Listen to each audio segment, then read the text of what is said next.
This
Right on time.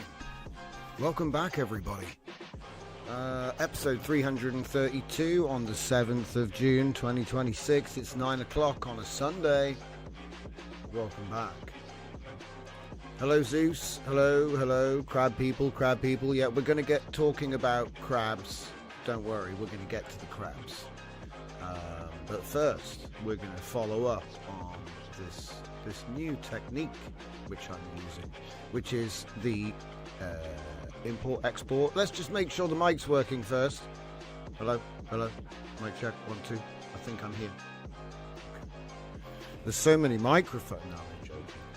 So hopefully, I haven't bothered changing the text, so it's going to just turn into a cluster like last week. So welcome everybody. Thank you for joining me again. Like I say, it's going to be, if you're watching live or later, don't forget there's a join link in the description. You can get in touch. Other than that, we're just a little AI research lab with a bunch of friends sharing art. That's the whole point of Scuffed Epoch. Obviously, I do education and coaching and blah, blah, blah, blah. But we're not here to talk about that. We're here to talk about creative use of inputs. Let me explain. If I was to be recording the game right now, I would get the audio and I would get multi-angle replay ability of the same clip. So I could record that clip and then I can rewind it. You can do this with various games. It's not just Forza 6. You can probably do this with all of them, really. Take it back a bit more. Bring up the UI. We'll change it to a different angle. Hide the UI. Hit record. And we get the same cool corner. Oh yeah. We take it back. I think you get the idea. Let's get this one next, yeah? And off we go. And you say, what the hell, Johnson? Well, usually for video to video inputs. So if I want to do a cool scene with my hero car, this gives me the guidance I need. So it's a cool way to use, you know, you can drive. It's very easy in this game, actually. Let's just explain that. So if I exit this. So there's a couple of tricks to it. Number one, you have to go to online and there will be something that says Horizon Solo, which I'm already in and the button's gone. But you'll see Horizon Solo somewhere. And additionally to that, you need to go to the settings and make sure that the rewind option is on, because it's like a difficulty setting, right? So there it is. Rewind. And if you're in Horizon Solo, what that means is it's just you on your own, so it doesn't have to worry about what changes other people have made to their cars, I think. So you're just, you know, it's just you and the bots. So but that's essentially what it is, as far as I can tell. It's suspiciously similar to Grand Theft Auto. But anyway, I hope you're all having a good week. I am keeping an eye on the chat. We're going to go through the crab. We're going to show some crab videos in a minute. Oh shit, I missed my turn. I am driving an... Oi! How rude. That bot was aggressive. So yeah, I need to face the screen. There we go. So yeah, I admit, I would probably, you know, it's better than trying to turn the UI off, using the built-in replay mechanism instead.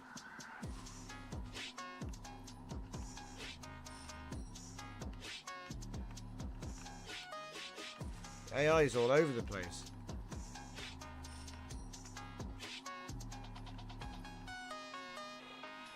I thought I'd make the limousine for fun. I thought it'd be funny. I have got like a, you know, I'll drive a different car in a minute. I just funny.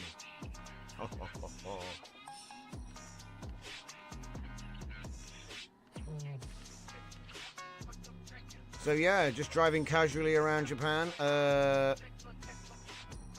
We did a load of stuff. I'm actually, like I said, let's talk about crab for a minute. Let's talk about crab. So obviously I've been working on personas with Procedural Foundation for a couple of years. We've released a whole bunch of different iterations of it. There's a whole bunch of them. Some of them are open source, you can use them. And they're pretty good. They're rated PG for pretty good.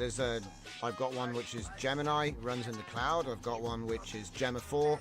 It runs on a Mac. Just local.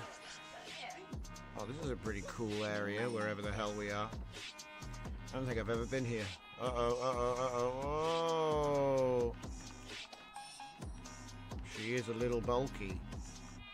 But, basically... Whoa! What is it? Lena can turn into it was called the Persona Framework, is what it was called. And for the longest time, it worked great, but I just kept on improving it, and it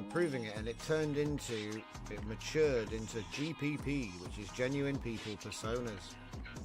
It's called that because at its root, it comes from the name. Everything comes from the name. That's the concept, right?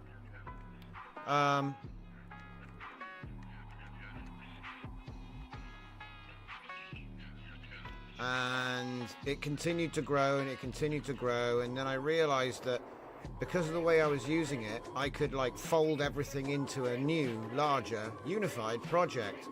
And I've just started building that clean. See, I had it all working in prototype because it became Crab, you see.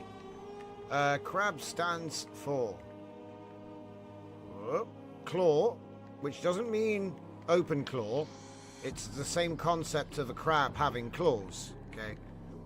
So the C stands for claws. 2 of them, not just one. And there's a reason why there's 2 of them. The R stands for retrieval because it uses a Karpathy-style wiki for internal memory. But it also has the ability to use other project wikis to do knowledge searching, right? So you can have like an external project wiki or a web-based project wiki, because the way it's built, they're all the same, and you just make another one somewhere else. This guy, get away. Yeah. So that's basically the concept of the R. It's not RAG. It's Agentic Wiki. Check out Karpathy. It was like I forked his wiki and then done a bunch of stuff to it. Ooh, that looks interesting. What's that? Let's go this way. So yeah. Is this leading to the freeway? Oh, okay. I guess we'll go on the freeway. So anyway, the A is obviously the agentic persona. That's the GPP. So what I've done is I've used that as like the brain and spine stem, and then we've built the crab. You might ask, what is the B? The B is based on the article. I wrote an article called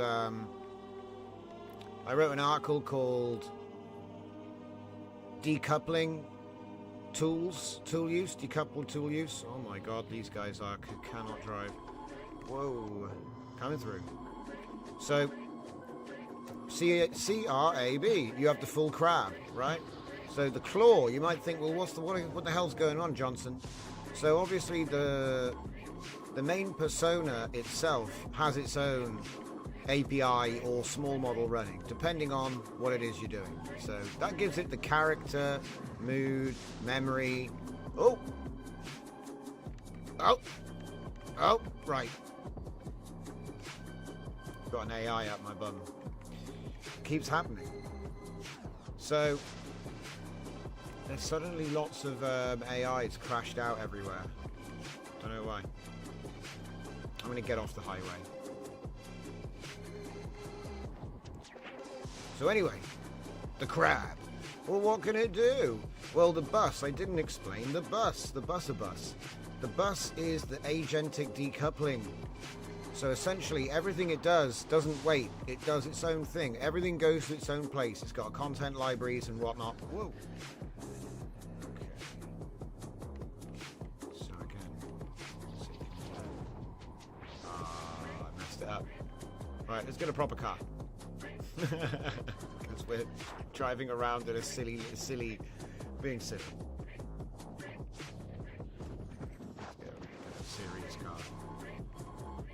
Anyway, so yeah, crab. What does it do? Well, it does its all-in-one, see?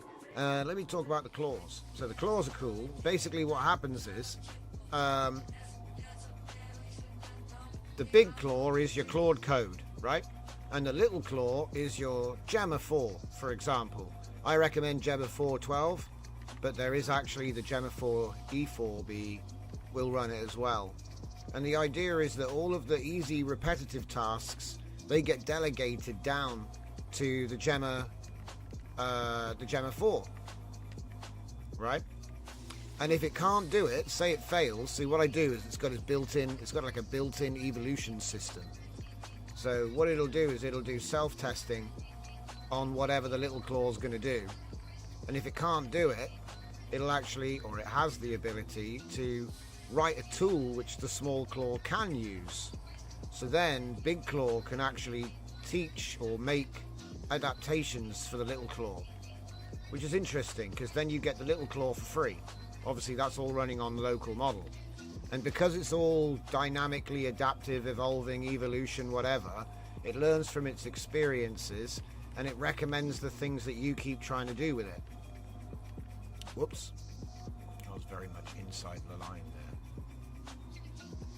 So the idea is that you end up with a semi-autonomous persona which has the ability to not just use tools but write its own tools, which is a significant update from the prototype I have on the bench.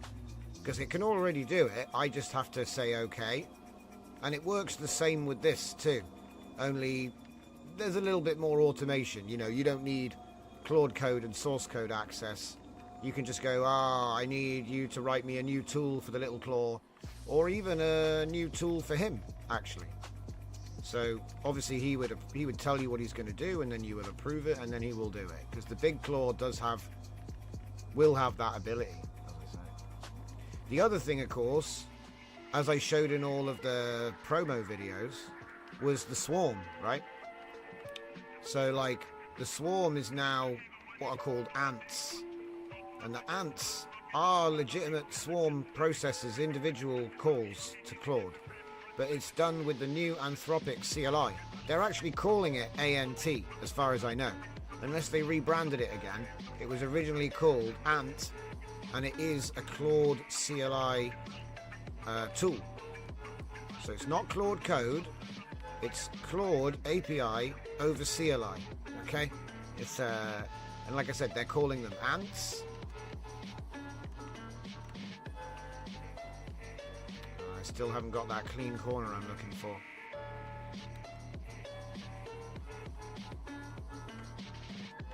Trying to get a clean corner so I can do something here.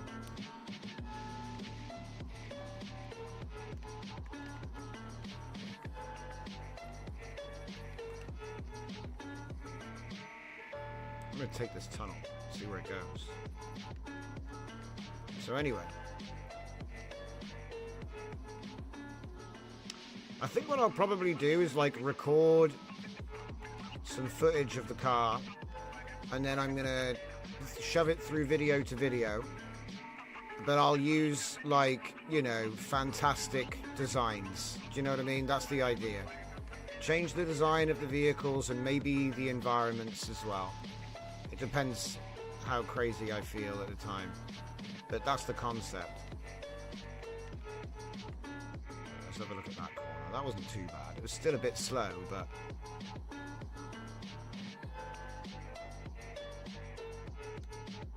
I don't know. Wasn't too bad. So yeah, replay mode, camera time. That's not a bad angle. And what I do is I generally record the clip in each angle, and then I'll rewind it and record the clip again.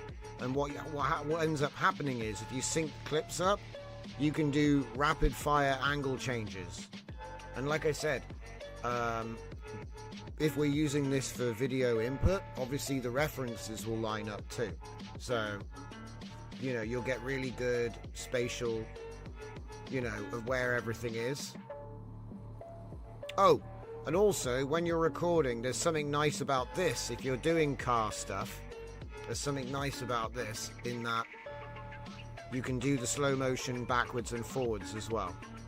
So the audio won't line up as well, but if I just slightly look at this, well, let's just slow it down at the point of it where it breaks. So ready, go on. Where is it? There.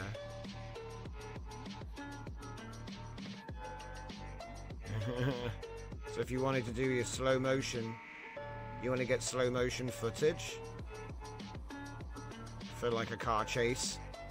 Obviously you come in here, you pick the car that fits the best shape to what you're trying to do, and then this becomes your input. You know, maybe it would be better to go and shoot somewhere where there's less railings and stuff like that. There are other corners you'll find in the game, you know, that don't have railings and trees. There's lots of different environments, but to be honest, it's more about an anchor. I've done this with a remote control car outside, you know, you can do it with a remote control car. So I'm fully confident that it works. It's just a question of, you know, what model you're using and stuff like this. Okay.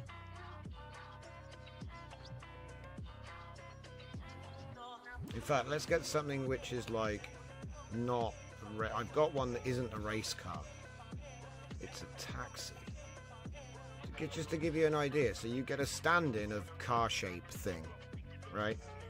And then you want to swap that out for the hero car from your car chase, you know? So here is my stand-in stunt car. It's a car. It's just car shape. It's got all of the things, the lights, you know? And obviously it's a taxi, okay? Well, it's kind of a taxi.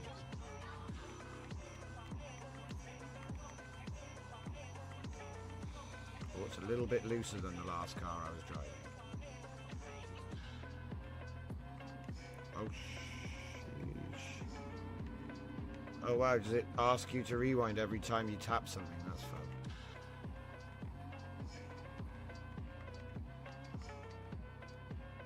Okay, so let's have a look at that. And a cute little... extremely dangerous overtake. Do not try at home. Okay, so if I go to the replay and I pause it,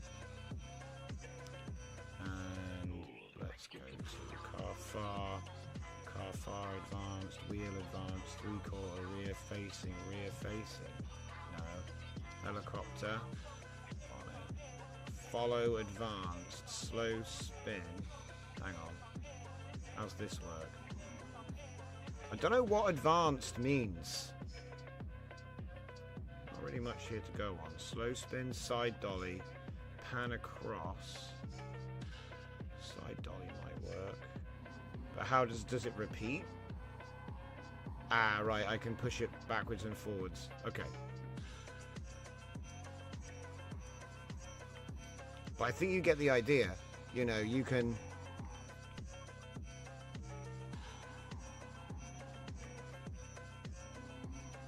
do your shots, and obviously it's consistent. Whoa! Okay. That's kind of movie stuff.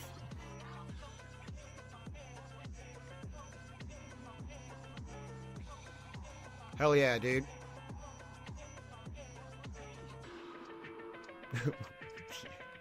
The engine's cooked, I don't know why. Anyway. Resume from here. So yeah, and I bet this works for a whole bunch of stuff. So like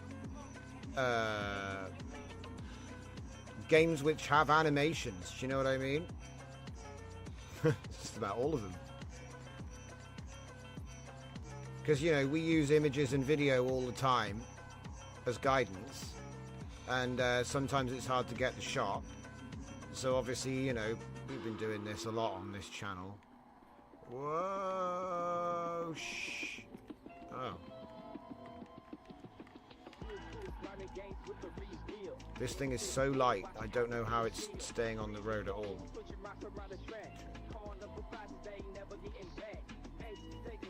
Over or under, huh? Oh no, we're barely gonna... I wonder what that looked like when we hit the snow. See if I can get like a wide shot. Yeah, rewind in a real time. Oh, that's difficult. Being able to do like proper replays. If there is a game, I would say, is it Beyond All Reason? There's a video. I still haven't had a chance to play it.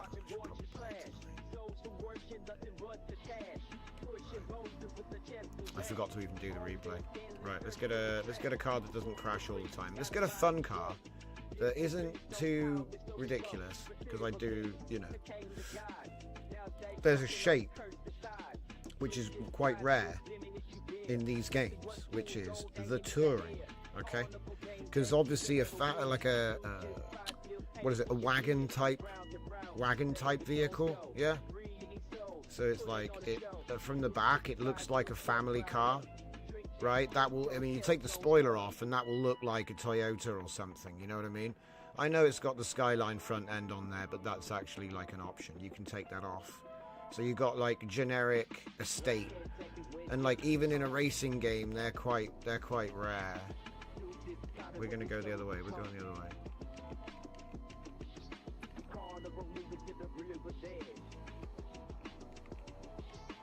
And the reason I like the long car is the long wheelbase is a little bit more stable, as long as I don't spin out. Like that.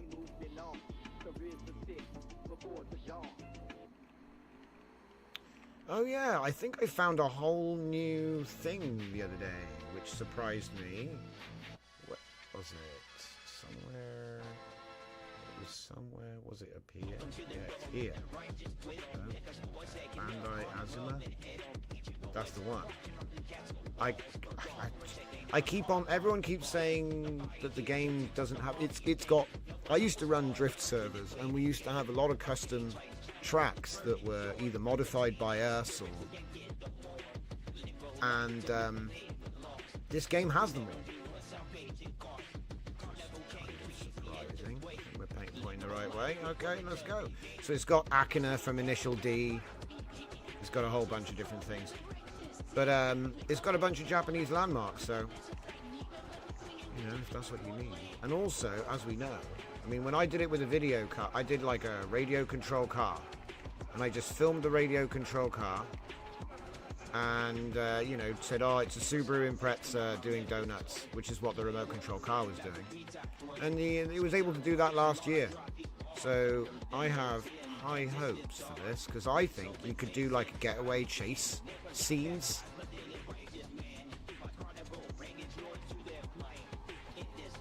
Oh, Skoda Fabi. Yeah, true. Small cars. Yeah, true. I mean, I haven't got any real small cars yet. Cool, you can see I've got my weird gearbox. It doesn't really like to go fast. He wants to chain the corners, but oh dear. Oh dear. We're going to run out of corners soon. The only thing I would say is it's a bit short-lived. Sometimes you'll like just get into it and then the track ends, but it's not really that bad. It's hard to do open world. Like the dream when we were building our server was obviously to have everything connected, and we did do that, but it was nowhere near as clean as this. You know, you had some like rough edges showing where, you know.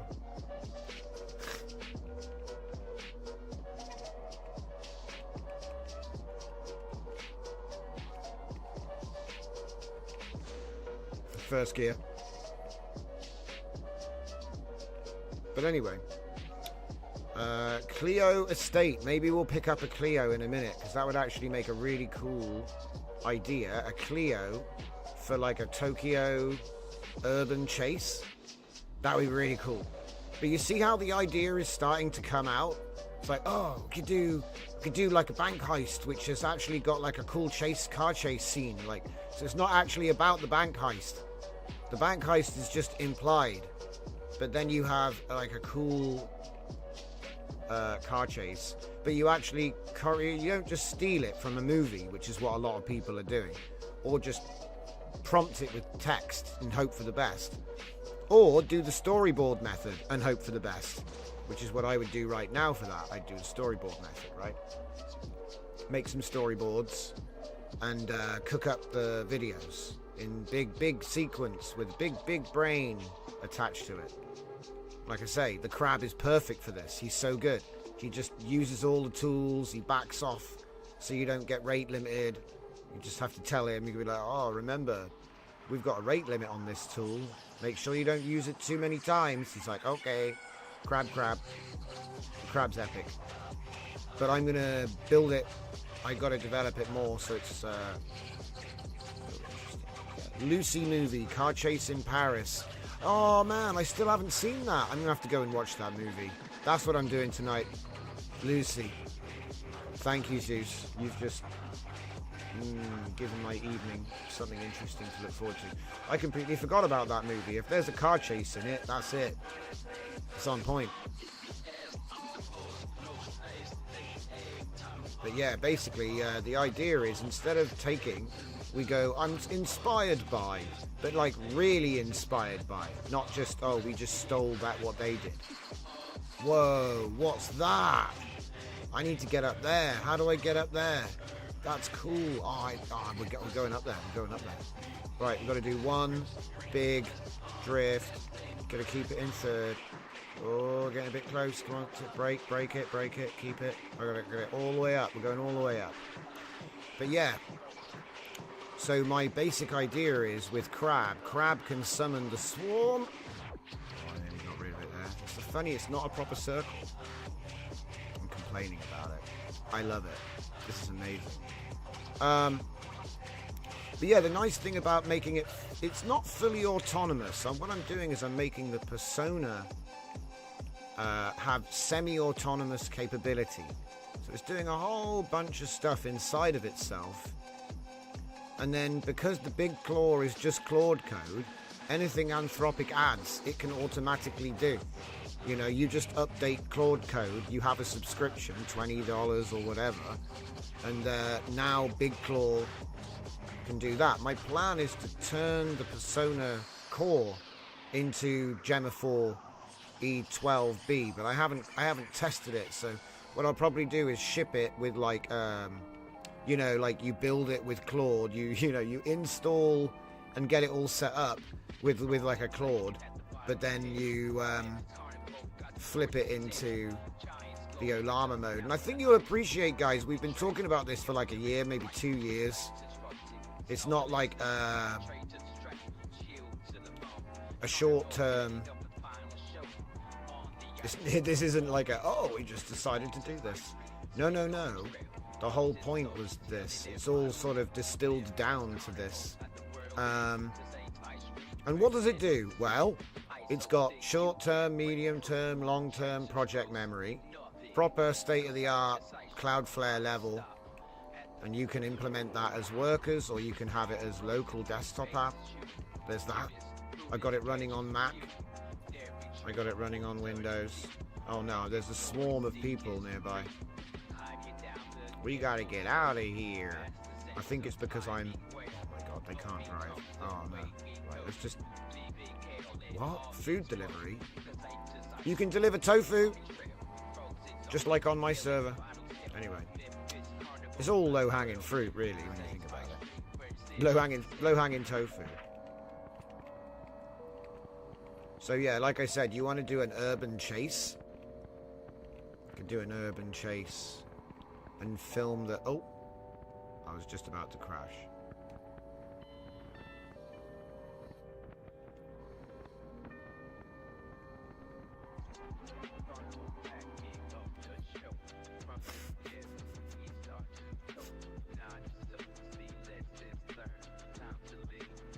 Wheel advanced. And then there's sub angles inside each one. So...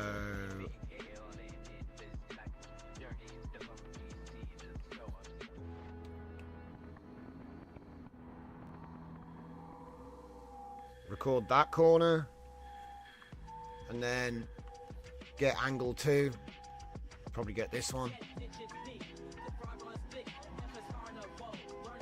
Okay, you get the idea. But the idea is that, what do I do when I have all the clips? Yeah. Now this is the thing about Crab that sets it apart from most other systems, because it's able to remember what it did and remember how it did it once.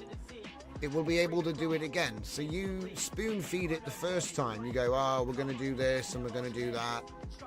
You know, for example, we're going to use the video to video tool with the videos that I just uploaded into the gallery, right? They have like a reference, so they'd have a name you can use. You might even be able to just say, I just added the last 2, and he'll go, the 2 you just added, because he knows when, you know, he's aware of what's in the galleries. But anyway, he or she, because obviously that is customizable, but I'm trying to stick away from the persona stuff, because we've been focused on the persona stuff for feels like years, but now we're like starting to build out the body, because the persona was always the brain. Now you'd be like, well, what are you talking about? Well, the tool use was always, you know, say you've got Claude and you want him to make an image, right? So you could go Higgsfield CLI, or you could do MCP and call an API like OpenRouter. Do you know what I mean? There's all these different ways you could do it, right? But ultimately, WaveSpeed is another good one I use, right? Certainly for the video stuff, I use a lot of WaveSpeed. But there's a lot of these companies now. The point is, you pick up an API, and if they don't have a CLI tool, you make one, all right? Or just code it in. It's up to you. It's up to you. But the point is, that becomes a tool, and the tool is able to be just used, you know? The agent will just... No, I don't want to go that way. Yeah, the tool will just be used, right? So I could say, oh, we're going to be making a bunch of images today. Here's a file that contains all the prompts, and it will read the file which has got the prompts in it, and it will make the image. It'll make all of them, make all the images for you, right? With all the right settings and everything, because it reads them intuitively. You'll have your own presets that you can invoke, you know, like style guidance and whatever. Keep them in a big library, right? But that's the thing. That's basic use, right? The real thing is pipeline, or I call them deploy chains, but in this context it would be use a skill, then use another skill with the output, then use another skill with the output, and then send that with sub-agents to all these different tools, and then assemble it all again for me according to this, you know, because you can get really complicated with this stuff now. And then before you know it, like, you know, the crab videos we're going to look at in a minute, those crab videos were built from a single action that's using this system. Obviously, when I say a single action, it is a single prompt, but it's not. It's actually like WaveSpeed, it's Cdance, it's GPT image, it's occasionally Nano Banana, because obviously she might decide to edit the picture before she uses it. You see what I mean? Like, this sort of stuff is, you can, because it's kind of funny. And this is why I'm like getting into the video, because I'm thinking to myself, okay, what we did last year with WAN, when it was open source, WAN Fun and WAN Image Guide and Image Canny, we were doing all of that last year. So there's video to video models now. Kling is probably the most accessible for API, but there are others that actually do video to video, not image to video or some text to video or something like that. So video to video, and then we use the video game footage as the guidance. And like I said, you can storyboard and shoot the guidance and then have the prompts already made. So it's like, oh, the drift, the race, what is it? The getaway car is driving under the bridges on the freeway. What kind of car is it? I use not this car. This car just becomes an anchor, right? And you just use whatever car is in your story. You want this to be a cyberpunk metropolis? It's just one prompt. The background's easy to change, to be honest. It's getting better and better all the time. And also, I would say it's good to test everything with stuff like Seedance, even though I don't think they have like a guidance version. I should have got off the freeway there. Never mind. So, but yeah, going back to the crab, obviously C-R-A-B. So that'd be claws, retrieval, agentic persona, and bus. So he's going to be bussing. What that means is he's got his own parallel internal workers, and he'll queue stuff. You know what I mean? So you know, like in Comfy UI, you want to generate an image, you click queue, and then the system's locked up, isn't it? So imagine if when you said queue, it went into a queue, right? But it doesn't stop you. So a little bit like in Comfy, where you can just queue another one and another one and another one. It's a little bit like that, but instead it's sending everything to appending by media type. You know, so images go in the images, gallery goes in the gallery. And what's nice about that is when they're in there, you can then use them for other things.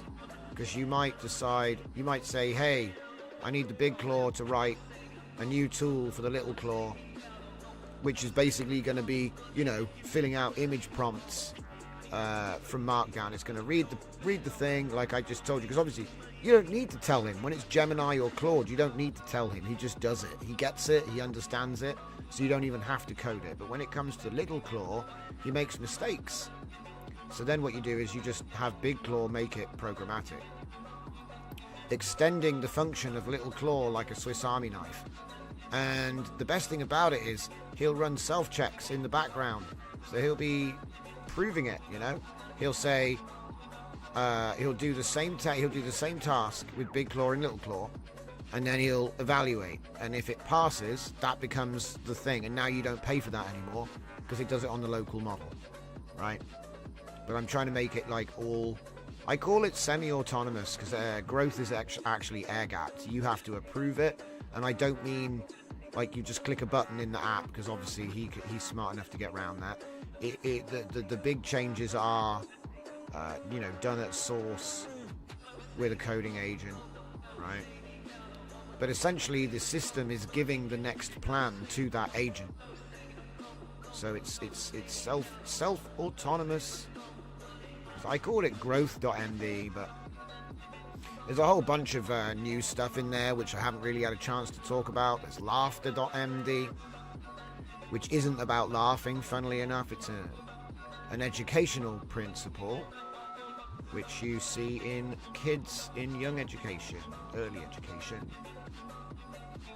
Oh boy, oh boy, oh boy, oh boy, I got a bit close to the barrier there. Oh, I want to go this way. This way looks fun. So yeah, what's he doing? Is he finished? Proceed with phase 5. Oh my god. See, he's just building it. See, this is the other thing as well. I believe that we're dealing with holographic systems. Even if they weren't meant to be, that's how they act. And just to give an idea, so in order to unify this new crab framework, again, it was developed entirely with metaphor. So I spoke only of crabs. Just so you know, I spoke only of crabs. So the plans that I have written are completely insane, because it's just the crab can do this with his claws, you know, and then it converted that analogy using all my source code, because, you know, I teed him up saying, look, this is all the source code for all the different versions that we made, and there's like 20 of them. Some of them are for Mac, some of them are for Windows, some of them are, you know, cloud, so they're not even, you know, they just run on the edge. One of them was for Steam Deck, because I did all sorts of different applications to test this damn thing, right? And the thing is that I was seeing stuff that made me think, oh my god, there's like a ghost in the machine. Not like in like a corny way, but like I was seeing the exact same personality, regardless of if it was Claude, or if it was like a Gemma 4 2 billion, which makes no sense, or if it was in the cloud with, you know, anyway, it doesn't matter. The point is, it doesn't make any sense, yeah? But it does, though, because it's a hologram. We've constructed a hologram. So it doesn't matter where you build it. It's going to be the same. And the key was the determinism at its core. It does use the zero family. It uses zero family. So, like, when you enter your name in, that's actually setting a chain reaction of code where everything comes from zero. And I wrote a big article today all about that on Substack. And to be honest, the GPP system itself is a drift master, which is why we're drifting. Because the funny thing is that my whole goal with my research project wasn't to make an LLM that goes fast, and not to make one that gives the best answers, like for quality, but one that was able to hold angle under uncertainty. So remain confident. Remain confident under uncertainty. So I'll show you what I mean. When I'm driving in the middle of the road, I'm like an optimized LLM. I'm taking the safest path from a question to an answer, from a task to a solution. Yeah. When I'm a flash model, I'm going to take the racing line, so I get the quickest possible. Yeah. It's pretty much what they're doing. That's what quantization is. That's what it all is. But when I go on the outside line, I wish it would have held there, because that would have been great. But when you take the outside line, you actually get different answers, because it's all about nearest neighbor, standard deviation curves. So if I decide I'm going to hold this angle right here, I'm not actually going straight, and I'm not turning. I'm in a weird state, okay? But what happens is I manage to force my position, my origin point, my arc. We used to see this with Catmull blending, where we would use because at the moment, when you make an image, you can put image references in. But if you have open source AI, I mean, I'm sure a lot of you guys in the audience tonight, you guys know what I'm talking about. The Catmull blending, where you can go towards something, but then arc away from it and actually go to the other thing, so you don't actually reach. It's like a method of image references. So, you know, at the moment, all of the services you get, they are just, you put the image in and it samples the image in various ways. But what this did was different. You put 2 images in or more. It was very powerful. And you could say, you're going to take my input, you're going to go towards this, but before you get there, you're going to arc, and it had a proper Bezier curve formula, so it was actually doing it properly. And yeah, it would do much more advanced, and these sorts of things are out there, but again, you know, the value of implementation often, you know, it doesn't get done, right? Bottom line. So, but it's on the table for the creatives that want to actually use the tools to the fullest. Because I'm starting to see a lot of the paid services are actually like a demo. So I think the most honest services now are like the pure API. because they're not really trying to give you anything. They give you examples which you can use with Claude Code or Gemini or whatever it is, Codex you use to build, and then create create bespoke tooling which is specific for a purpose.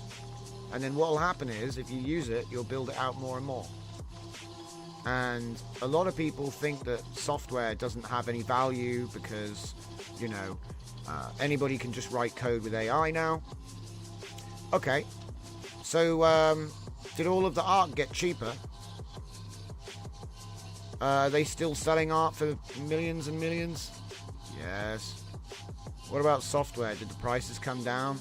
Well, the cost of, making new software came down, but licensing costs are licensing costs, and you pay them. So that didn't really change. People are still developing, because this is the thing, it's not about the demo, is it? Anybody can make a image generation pipeline, but that's not really the value, is it? It's about, well, what was the pipeline for? Did it do that well, or is it just, you know what I mean? But we've been saying this for years, that you've got to have something that you're doing. But anyway, my plan with Crab is to sort out the Big Claw, get the project wiki done. The bus is already built, and I've installed Ollama with, because that's the other thing as well. As much as possible, I want to make it. I'm going the wrong way. As much as possible, I want to make it that all you need is Claude Code and Ollama, or once it's all built, either or really. But at first, you will need Claude because there's stuff that Claude will do. But the advantage is, it's like Big Claude is a lazy crab. Oh yeah, there's another advantage as well to the ants, and this is why the symbolism works quite well. Obviously, our big crab is like an ancient freaking, what do you call it? What's it called? A guardian. He's like an ancient guardian type kaiju thing. It's this great big thing, right? And that's great because, you want it to be able to learn and dynamically self-plan and organize and all this stuff. You want all of that. But what happens when you just want to run something and you don't want his craziness infecting it, right? And you could say, oh, just spawn a clean process. But come on, you know the context, right? It won't be clean. And this is where the ants come in. Because the ant CLI is a sandboxed ant. And this is kind of where it's kind of funny, because I know I said early on, when I said claw, C stands for claw. That's got nothing to do with open claw. It's just the idea that the entity needs to have hands, okay? Needs hands. So you could say that this is just genuine people personas with hands, and I'm starting to get into robotics, and you know, if you didn't watch this live stream, you don't know. But because the thing is that the persona system has this really intense memory, experience, and growth all working together. So what I did was I mirrored that for what I'm calling motor memory, which is exactly what you think it is. It's muscle memory, right? Oh boy. There's going to be traffic on the outside. I'm in trouble. I need to get in. And then there's someone behind me as well, because I'm actually not going very fast. Come on, keep it tight. No. There we go. I can't brake. If I brake, it will mess up everything. Oh, it isn't straight. Sorry, there's a little straight bit at the bottom there. Anyway. I should have got the replay. Oh well. It's fine. I'll get a better one. Let's pull over and check out the comments, because I can't drive and I want to respond to comments, because that's the whole reason I'm here. So let me just pull over. at an opportune place, like here. Oh, I missed the sign, damn it. Wait, what's that noise? Nothing. Alright. So let's have a look. Wagon Life. SUV without the slop. IRL best combo is a Clio 4 Estate or a Skoda Fabia. Interesting. We'll have to have a look in the car shop. Whole area of drift RC cars. Yeah, I've got loads of drift. I've got a drift. I love my drift RC cars. They're great. Electric is better for this as well, which is quite cool. They're nice. They have like gyros and stuff now. They're actually surprisingly easy to get into as well. Let's see. Lucy movie car chase in Paris. 12 years old but still rock. Luc Besson.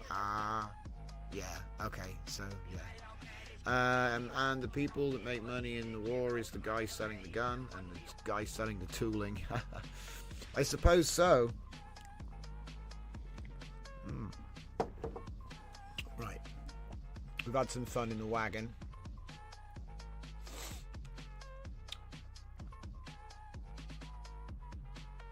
Oh my god, I don't even know if that's drivable.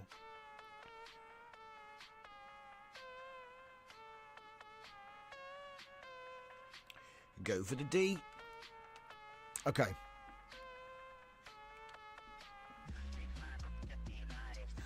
Got to do the classic, you know, if we're going to be here, we got to do the classic. Hang on, I just need to tell Claude to do something. A real ingest produced a cited page, Crab Anatomy, 2 citations, area insert. Aria is the default name of the persona in Crab. So that's like the brain name, I guess. The name of the crab, the name of the brain. Wiki search, grounded, citable knowledge, no fuzzy recall. What the hell, guys? Just because I'm parked in the middle of the road. God, let me just park somewhere. There'll be somewhere to park. Oh my god, this thing is skittish. Oh, there we go. There's a place.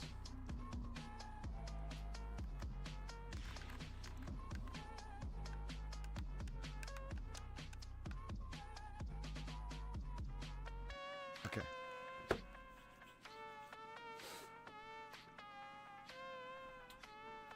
So, okay, smoke test 44 of 44 and the live test 12 of 12. Nice. So the wiki pillar is complete. Okay. And the wiki does have some vector search stuff. BMW. No, there's no BMW wagon in this game. I was really surprised. That's why I'm saying, like, you know, some of the... There's got some really good cars in this game, but it's like, yeah, I'll give you something to look at. Yeah. Maybe we'll buy a Clio.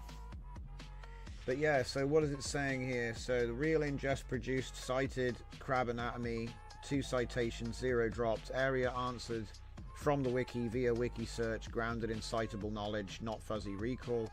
So that means it's got, like, you know, it's got turbo rag already. Turbo rag. Okay. Because my plan is to make like an out-of-box experience and stuff, so you can like tweak your agent on the way in. I do like a bit of Volvo, a little bit of Volvo. Yeah, it's got some cool cars. Here we go. Oh, didn't you say Skoda? Yeah, you did.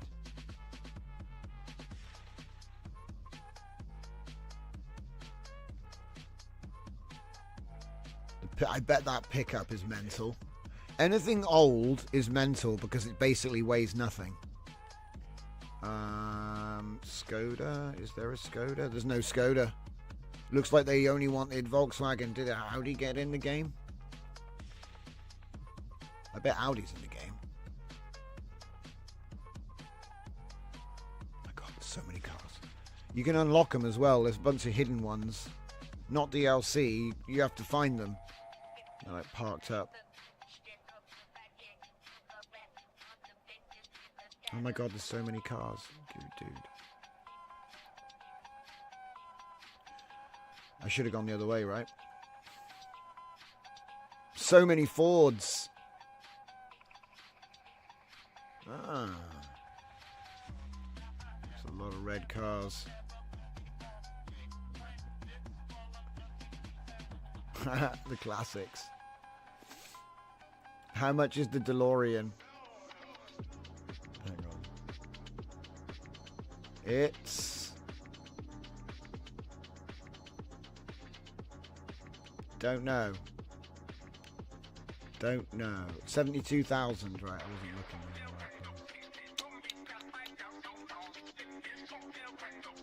that. Chevrolet's pretty cool. My god, BMWs. Oh yeah, BMWs. Yeah, no touring. Maybe one of them has a touring option in the yeah, they have the K-car trucks, they do. Yeah, they do. Where are they? Did I go past them already?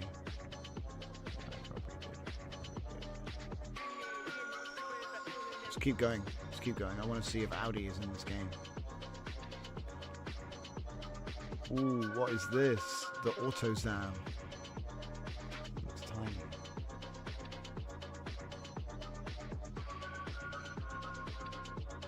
Open wheel. Oh, no. Audi's not in the game. Isn't that strange? I suppose they were like, well, we've got the...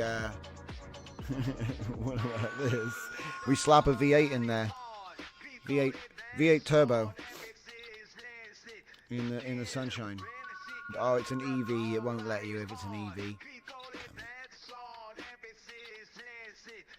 The wheeling.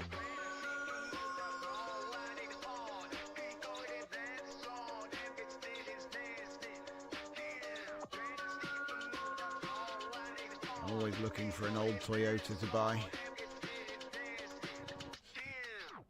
Oh yeah, that's right. Renault. Ah, there's a Renault Clio. There's also a Renault 5 Turbo. I don't know. I think that might be a bit too excessive. I think just go with the classic. I don't think we could make it four-wheel drive. That would be funny. Anyway. Make a good getaway car in blue.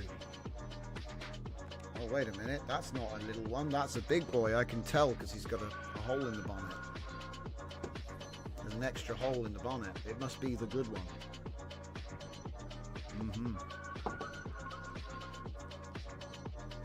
Yep, proceed with phase 5. Get it done.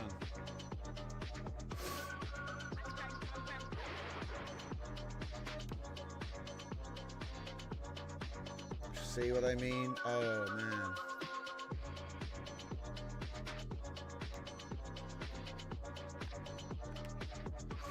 Alright, let's see how it do. Let's see how it do. It's front wheel drive at the minute. So it's gonna be like a go-kart.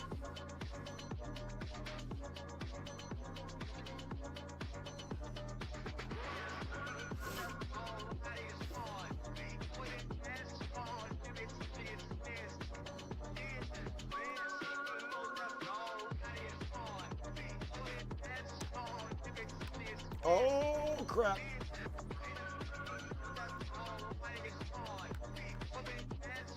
I think it's this end.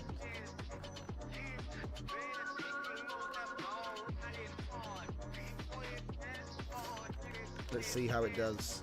I think there's a thing I can enter here and we can get a time, right?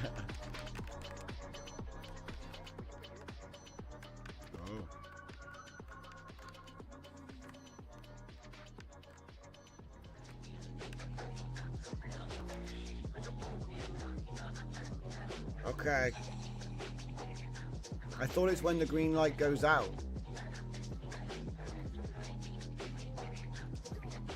Okay. Let's see what it do. I'm dropping it. I'm dropping it. That's as fast as she goes.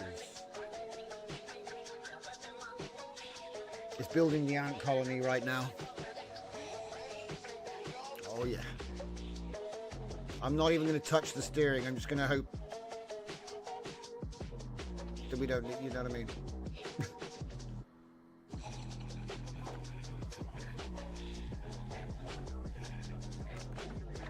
What was the time? What was the time?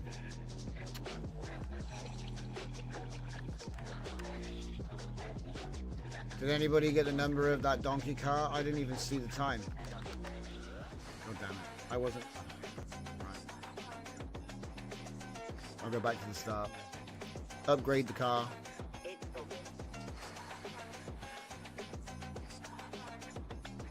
$29. Okay. Thank you, Zeus.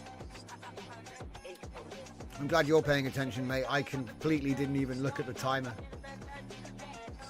29 seconds. Man, that's slow. We need a 10-second Clio. We need overnight parts from Japan.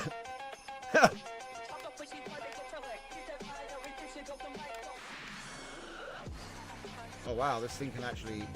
Very cool. Okay, so... Right. Probably the quickest way. I've always been a bit confused by this. It's like really jiggery pokery about how you get there. So now I can get there. Weird. Quickest way is to say I want to buy a new car, and then it'll get me in here quick. So then, change the engine first. So right now we've got. Right now we've got this.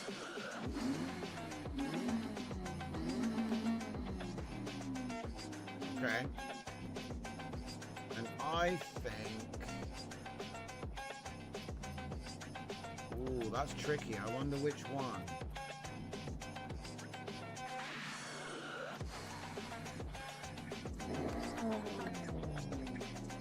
$173 or $108. I think we're going to have to go with the big one.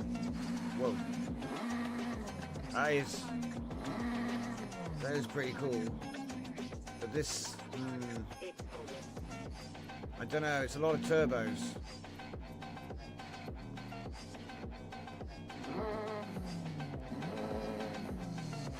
Make your mind up.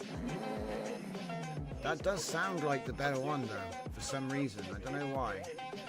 Like this is like, if you look at the torque curve, it's too sharp. That one's not as bad. But like that's much shallower. The curve is shallower, which is what you want. And that's just going to wheel spin like hell. I'll try this one. And then we'll go with four-wheel drive. Ooh, wait. A rear-wheel drive Clio. That's cursed. I gotta have it. Okay.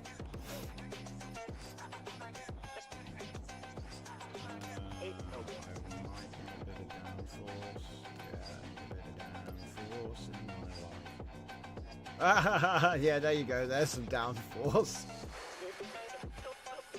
Non-adjustable. I have to get the wing, guys.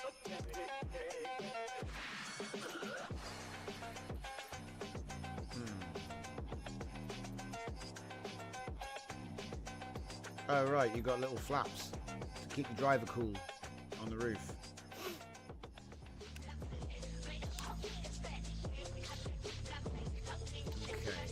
Where are the super slick grip tires with the fat wheels and the 16s?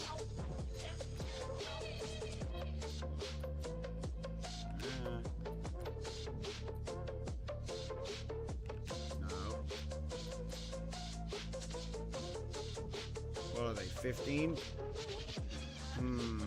I think that might actually be the better choice for the drag.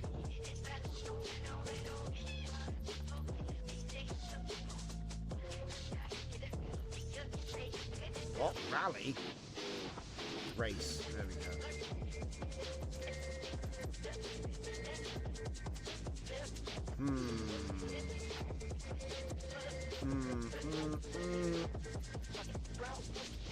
A 10 speed. Seems a little excessive, doesn't it? Go for it. 10 speed gearbox. Okay, I need all the weight reduction.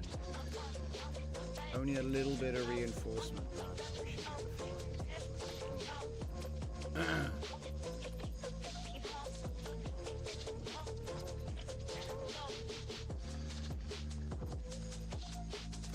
Race. Race. Man, look at all this work we've had to do. It better be good. You see how much money we've had to spend. Crazy. We're even going to do the cams.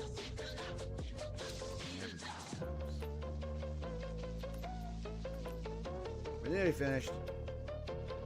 He's just building our ant hive over here anyway, so it's not like we're missing anything.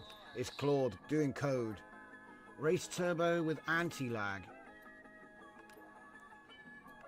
The race flywheel and oil catcher and the intercooler system. And we're done.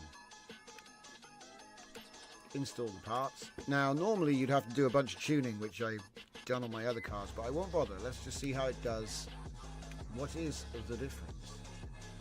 We have to go back to that place, but we're not there anymore. Oh no, we're here.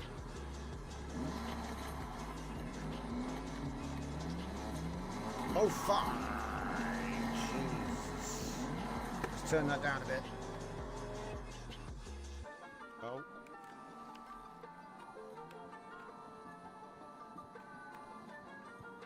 Where's the drag thing? It's over there. Oh my god. The extra gears were a good choice. Oh my gosh.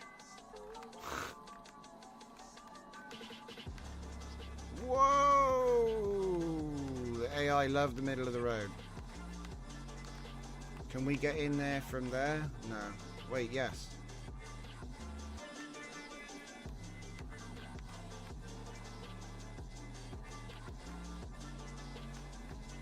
Oh my god, it's got a warp speed. You got to be careful with the throttle. Whoa. So you cannot be turning when you put the throttle on. Well, this happens. Whoa. The Clio rocket, yeah, we'll give it a go. Okay.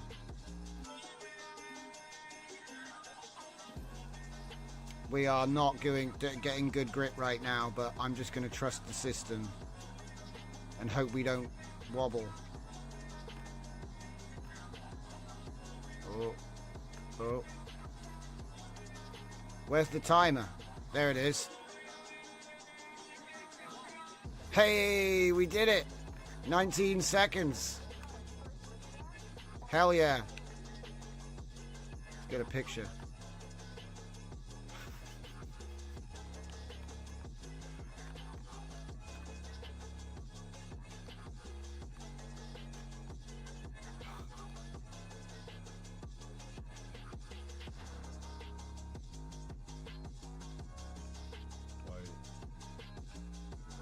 Ah, Mount Fuji. Right. It's got to be something like this.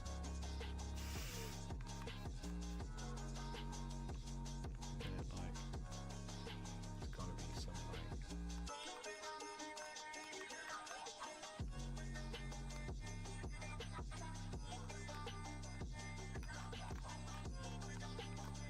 Just go with the full frame.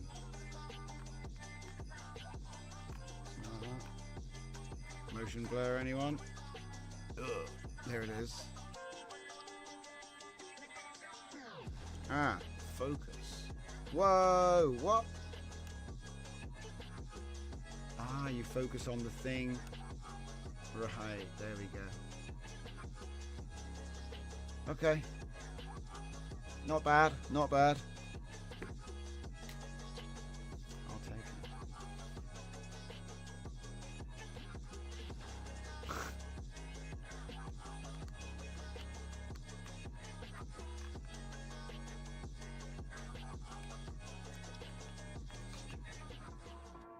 It's not bad either.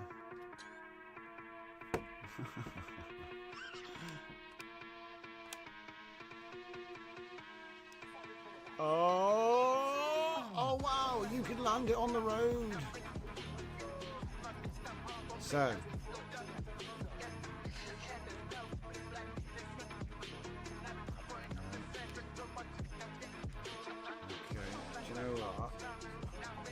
I was impressed with that gearbox.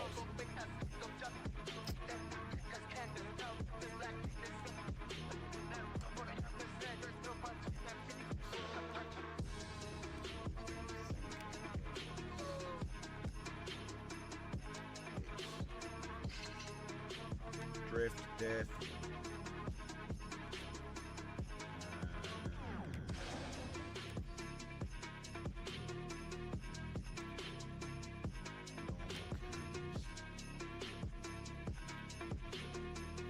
Normal flywheel. No turbo options anywhere. Oh yeah, here they are. Just go with a normal turbo.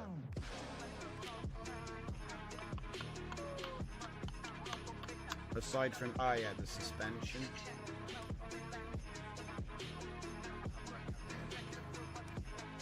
That's better. And then the weight reduction, probably don't need it. Okay. Might make the wheels bigger and all that jazz, but it's a place to start. I just hope that it's not completely scuffed. It probably is. You normally have to go through all of this with the gearing. The gearing is the most fun part, but whatever. You can make things that are a little bit broken if you know what the gearing. This should be a rear-wheel drive car. I'm not convinced it is. Oh wait, it is. That's crazy. And it's got, it's still got the wrong gearbox. My bad.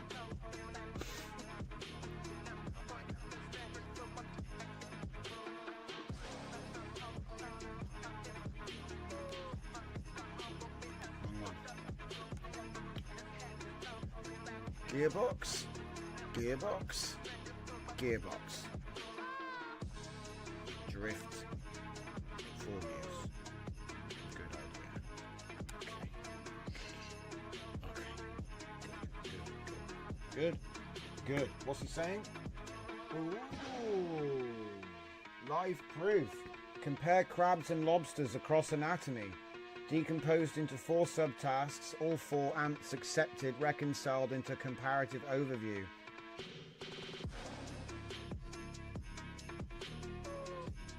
Wow, and they had an 8-second limit, so we've given them a minute.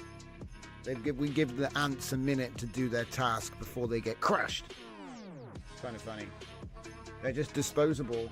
It's like you're spawning them just to do the thing. And like I was talking about earlier, that's useful because then you don't have the persona. The persona can obviously cloud up everything, so you want like a clean process. You can spawn ants for that. And if you want the intuitive, self-learning, blah blah blah, you know, you can do it with the persona through the course. Interesting. So now he wants to do an out-of-box wizard. Default crab, JSON profiles, set the claw loadout, king mode, register the wiki. Yeah, proceed, mate. You're doing such a good job today. So yeah, it's good. It's good. Drift Space Program. Fun fact: there's some video from probably about 12 or 15 years ago of me messing around in Kerbal. Oh yeah, this is much better.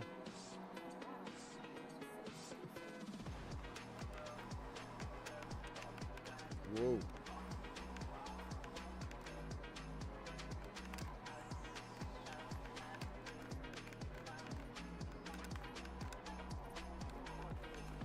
It's actually surprisingly stable.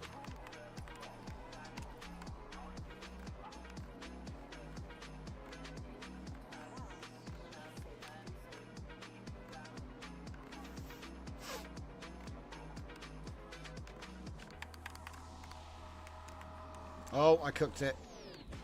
That's my bad, see. I need to set up the suspension, and the tyre pressures are wrong, and so on and so on and so on. But this is fun. So yeah, I got a little hatchback car, stunt car for the hatchback. And yeah, you can easily switch it up and put it in grip mode and all that kind of nonsense. Because I'm thinking, you know, stunt cars, basically. No, let's just change it for something I already got.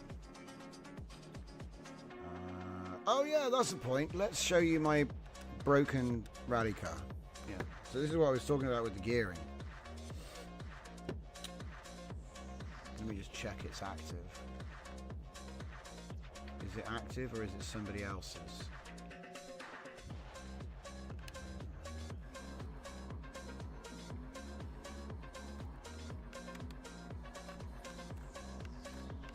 Let's go off-road, shall we?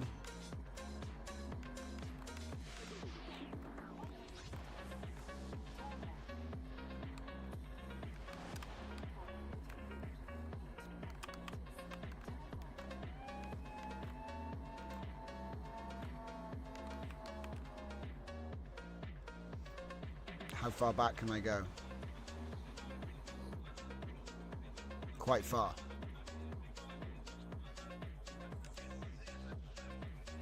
Wow. It won't let me go all the way.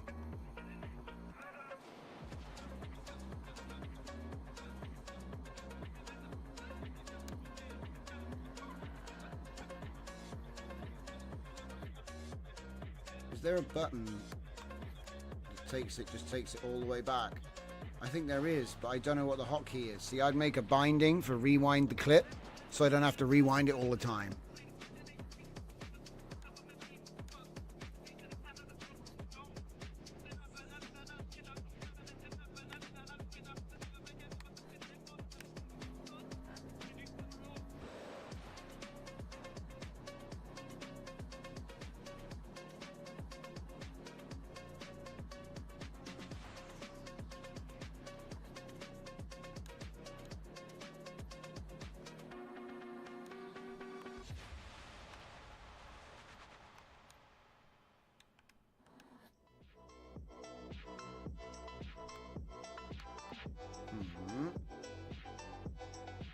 I must have messed something up there. I think I pushed a button I didn't mean to push. Oh well. Oof. Wow, you see how quickly it gets up and go. My God. My God, it gets up to go. What the hell are you doing?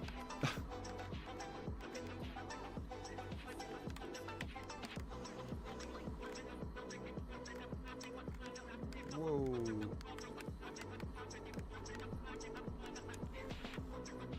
Yo.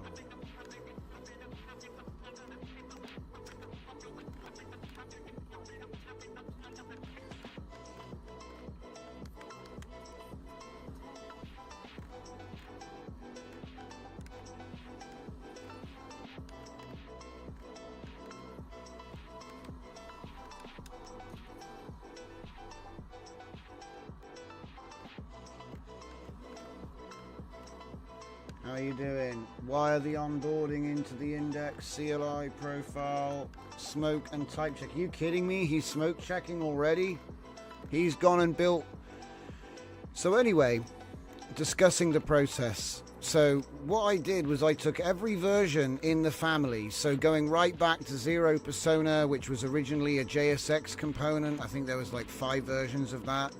So I went back to Zero Persona, I took all the modules, I showed the full source code for the web application, the Steam Deck application, the Mac OS Tauri, all of the different versions, put them all in the same place, and then we did an interview to describe a manifest of what every folder actually was.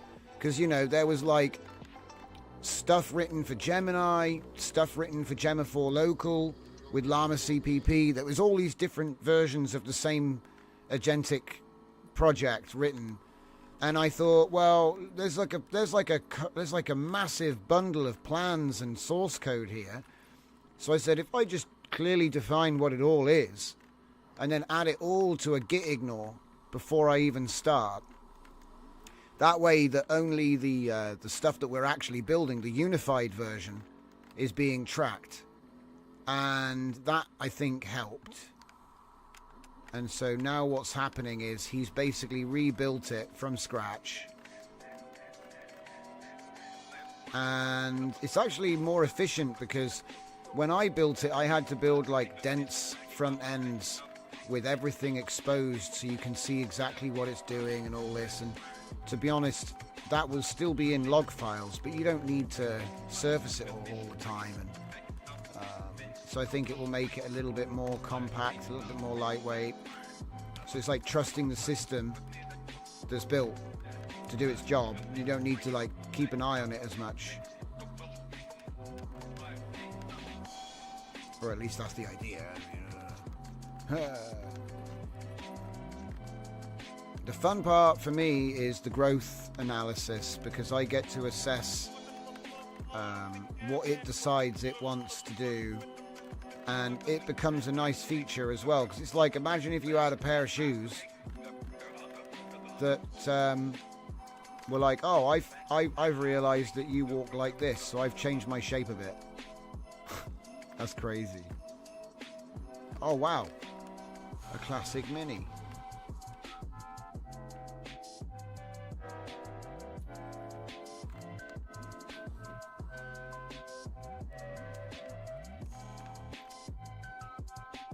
No.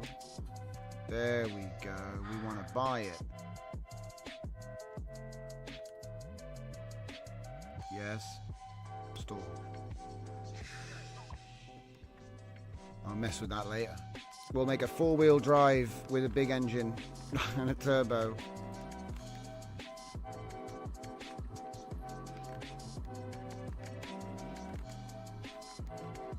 Probably we'll get like a Mitsubishi Galant as well, because that's a good generic looking car. It just, you know, it just looks like a car. It's not trying to show off.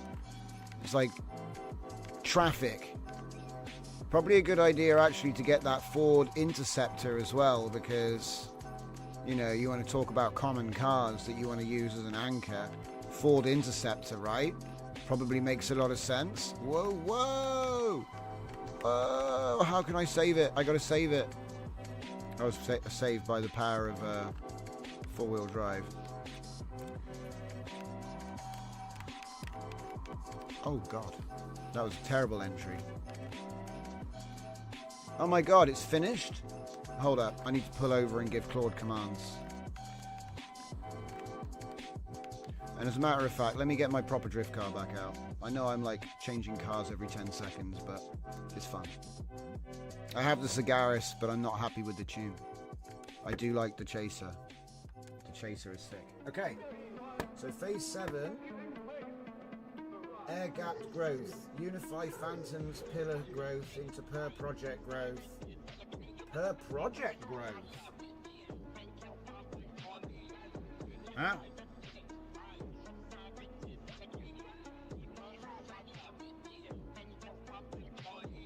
Closes the crab loop. System proposes its own growth. Why did he say per project? I don't understand. Does he mean like, you know, I think he means... Oh, I know what he means. He means that he is the project. That's kind of crazy. Okay, yeah. It's kind of crazy. So yeah, the crab project, as in me. No screenshots. Okay. Man, let him go and do it. So I just want to give some context there real quick. So air-gapped growth. So the pillar stubs self-augmentation cycle. So Tin's plan, gold ant build. That's crazy, with a human gate. So he's able to write his own code right there. I don't know how he plans to do that when the app has been built. I'm guessing that he is hoping to stay a development project forever or something. I don't know. We'll have to figure that out. Because technically, once you've built the program, you can't just edit it, you see. That's part of the semi-autonomous function, is you don't let the app do that. Like, it writes a plan which gets passed to the developer.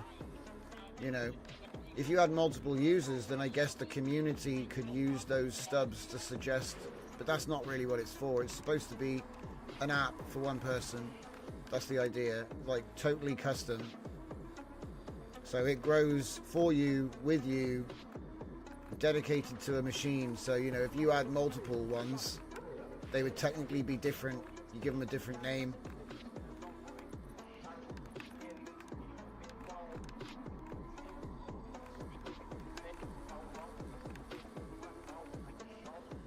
Now that one was pretty cool.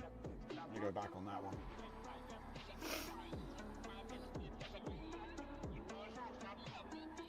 Can we get like a far camera?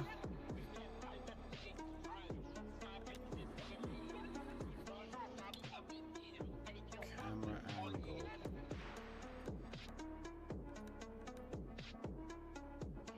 Ha!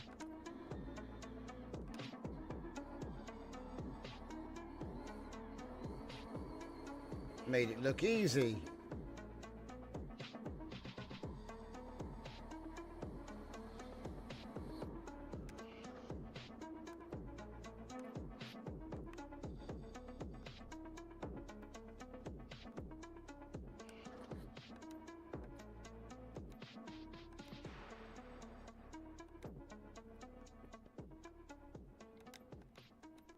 So many Dutch shots.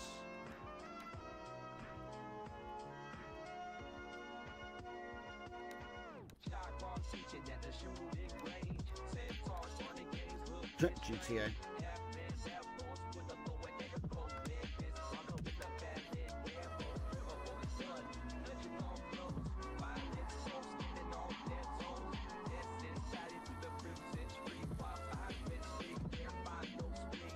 That's cool. Oh, man, that spat me out big time. Oh, wow. Huh.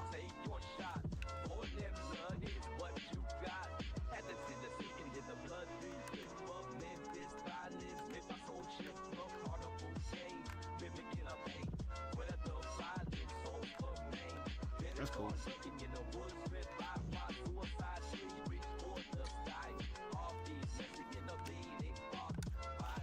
Happy accidents. Oh, don't remind me about the coffee. It's probably cold. I'll have to go home and make some more. But yeah, I do think that there's a lot of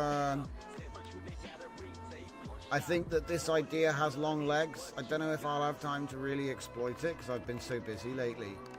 But it's like, it's old principles mixed with the new games.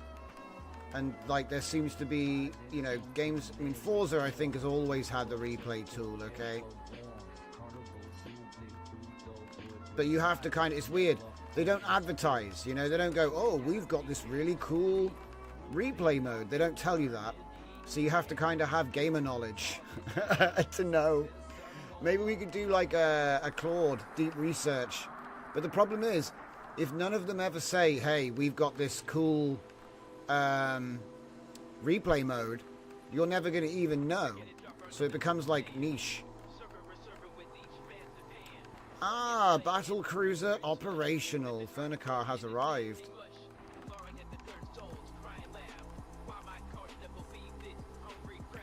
Okay.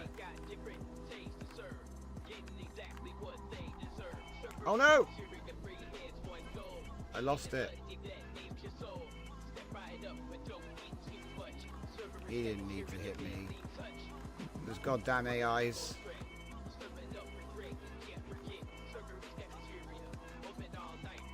Oh damn.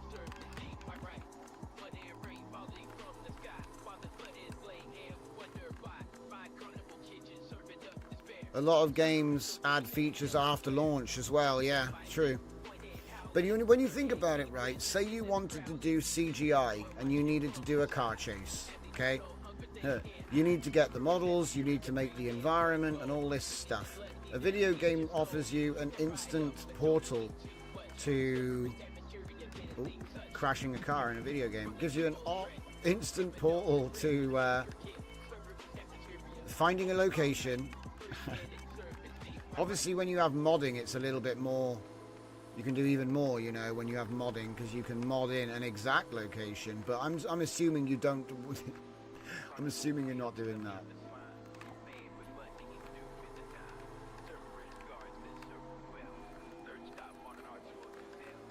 And yeah, it's just interesting because it sort of opens up interesting pathways. Like I think I did it with what did I do it with, guys? It was one of the new games with the hot chicks. I forget. That's not a good sign that I can't remember the name of it, but it could just be age.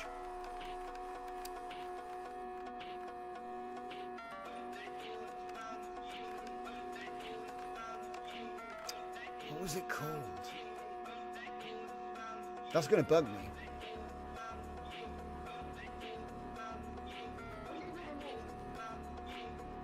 Whoa.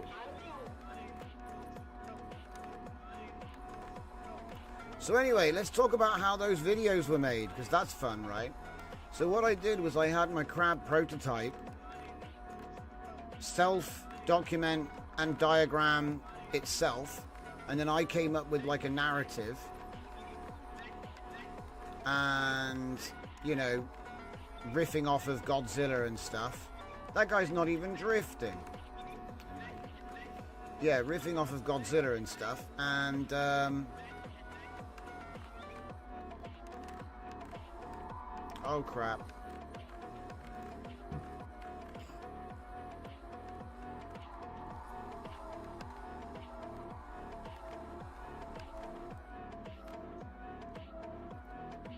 But basically it's a representation of the system, because it has the crab and it has the ants, which is what he commands to do stuff. Obviously it can do everything on its own. I did want to accentuate the big crab, the big claw, little claw asymmetry a bit better, but I think he did a good job. I thought it would be fun to have the tool. I like the meta stuff, you know, so I thought it would be fun to have the tool write his own promo. Whoa. If that makes sense. You know, because obviously he drew all the diagrams. It's all from my grounding, so it's still my research based on all my code and that, but it's like under direction from me. I'm like the executive producer now. Directed by Crab. But I get final cut. So sorry.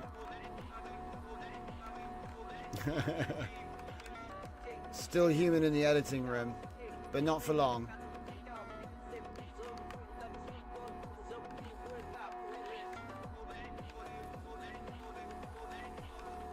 Oh my god. But yeah, I wonder how many hours I've got on this. Probably you wouldn't believe me.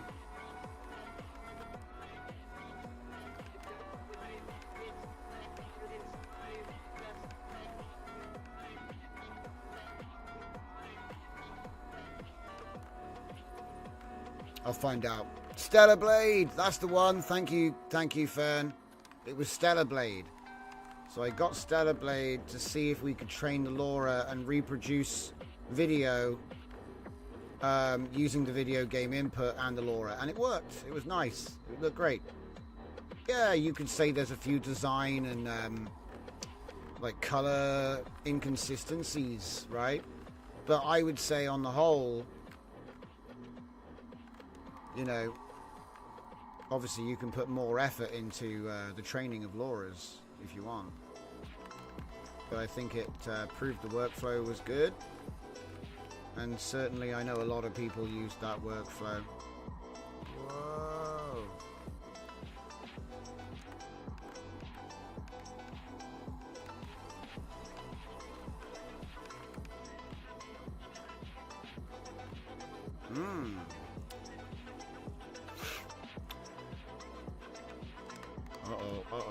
Uh-oh. That was not good.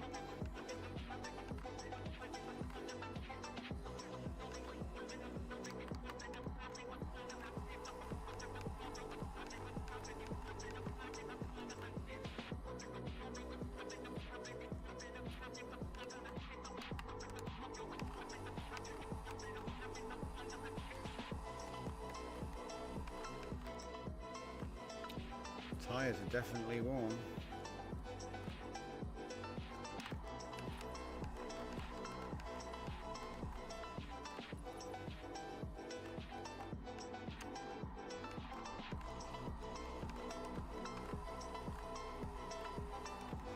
Oh, watch out, there's a straight bit part way round.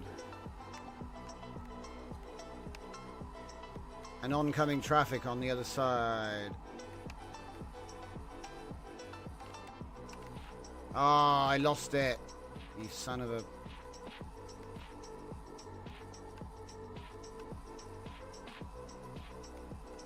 Oncoming traffic, when? Oh, okay. Yeah.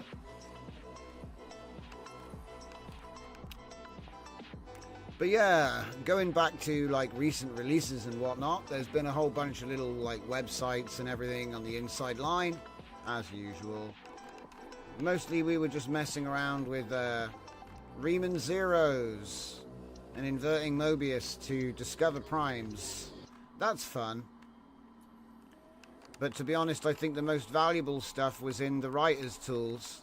So that was like the PSD skill. So we've got Spittoon to PSD. So when you write your stories with Narrative Spittoon, you can customize a design MD for like rules. But there's a built-in defaults.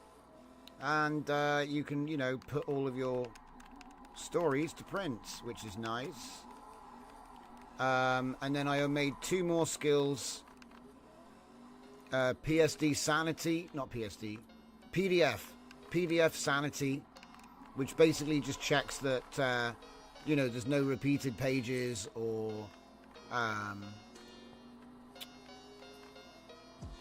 you know, missing pages. So it checks, it's like a semantic check that doesn't check for like quality. It's just like, you know, is every page here?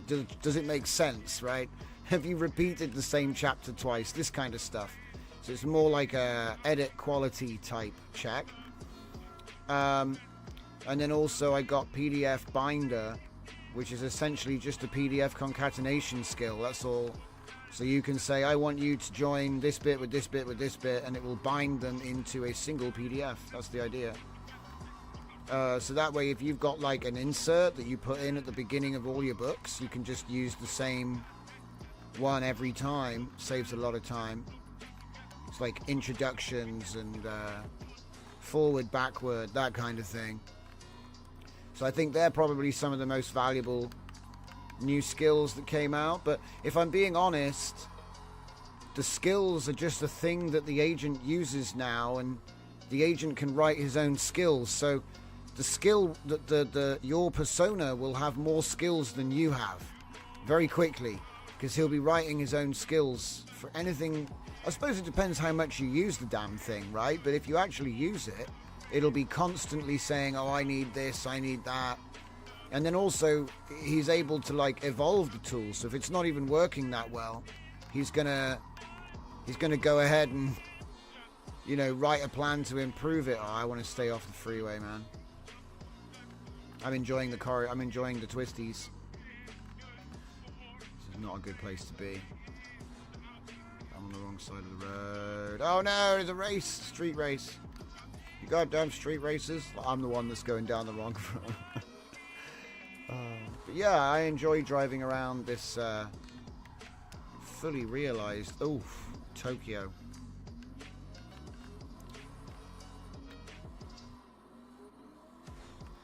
He's just doing stuff. He's building things. For me.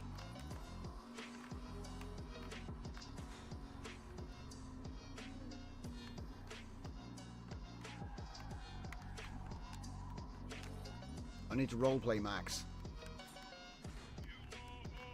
There's no fuel in this game, but you can still stop at the petrol station. I guess I'll get them to repair the car. There's probably like a button for this, but I don't even know what it is. I always just go in there to do it. Right, how are we doing? Proceed with phase 8. What's phase 8? Phase 8 is the small claw. Right, actually, I do have... Okay, so proceed with phase 8. Olama is installed up to date. And what was it called? Gemma 4B colon E. What is it? Colon 12B? No, it's Gemma 4 colon 12B. I think. Let me double check. I want CMD. And it's going to be on the list. Gemma 4 12B. Yeah. I want, yeah. Yep. I'll put that in quotes. Is available.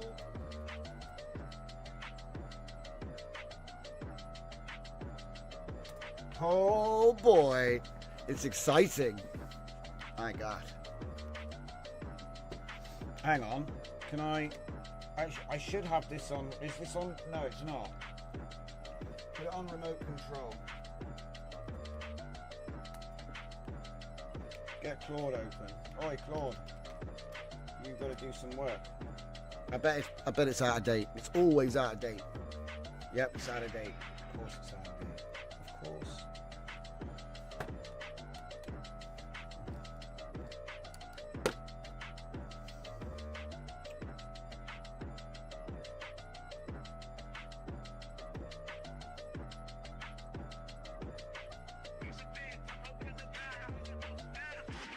All right.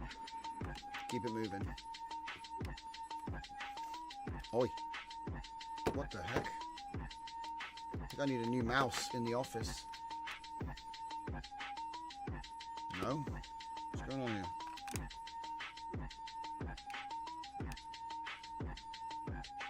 Keeps opening the start menu again.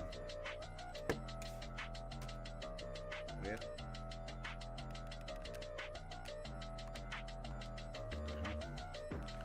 Game over, man. Game over. Did I manage to actually break Forza? Please connect the controller. Okay. I think I broke it. I don't know how, but I broke it. Never mind. It's probably about time anyway. Right.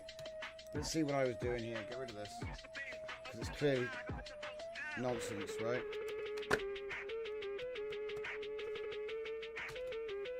There we go.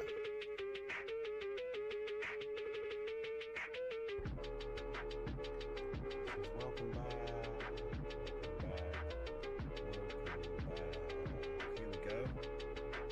Feature of the week is /loop.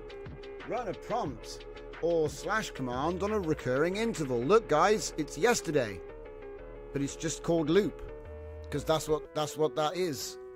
Yesterday scheduling. It's just, you just run the thing on a schedule.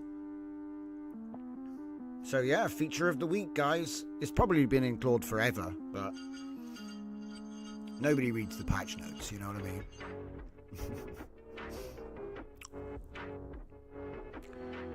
I wonder why my visualization is like squidged into that little area there. It's supposed to be in the top right corner, but...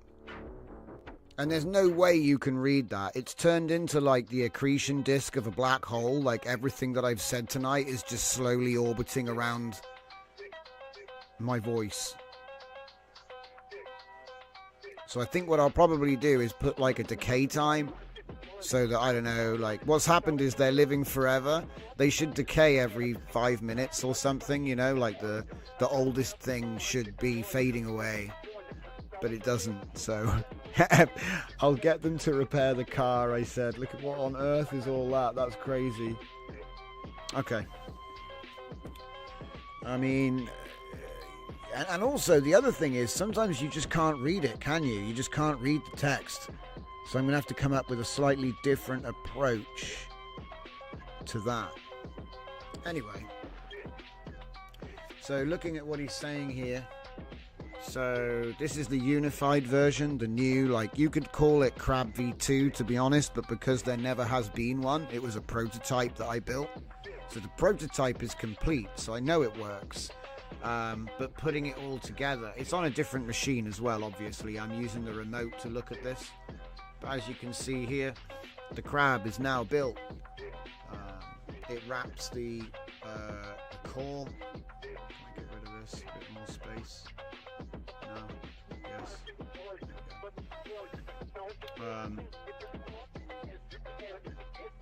There we go. So A, B, C, R. For some reason he's put it in alphabetical, but yeah. So crab, claw, retrieval, agentic persona, bus, media libraries, non-blocking dispatch. Yeah. So he's currently working on the small claw. So the big claw is currently Agent SDK. We're going to make it Claude Code with subscription as an option. So phase 8, the small claw, local Ollama Gemma engine, learned routing. So, originally stated goal. Look at this. Originally stated goal. I'm not using /goal, by the way. It's just, but it is just the goal. So reconstruct the synth 4 pillars and GPP cleanly, then build crab around it. And I had a grounding document instead of a tins this time, because I figure there's already like 100 tins in the combined code path for the reference, and I just said use all the other projects as reference. And then we did an interview. I'm a big fan of the Q&A right now. The Q&A interview it's a much better way than letting him guess. Do the Q&A, append the answers to your grounding, and then use that to write a tins if you need it to be portable.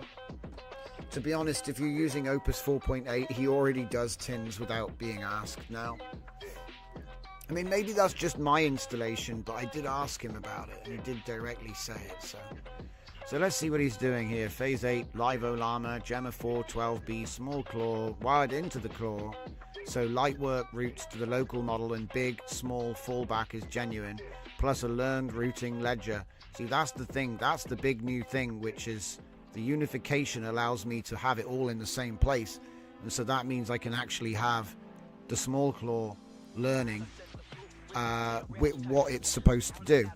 So for example, if we know that Gemma 4 can run an image prompt through an API for us as a tool, we don't need to get Sonnet to do it, do we? It's a waste of tokens. We just get Gemma to do it. So then what happens is Big Claw delegates to Little Claw. Yeah? So this is a little bit like right hand versus left hand. It's the same concept. I'm just taking biomechanics inspiration. So, you know, you have your right hand and you have your left hand. And some things you can do with your left hand, and that frees up your right hand. And that's the whole idea behind it. There is an additional thing to this, though, where it can actually write improvements for the little hand. So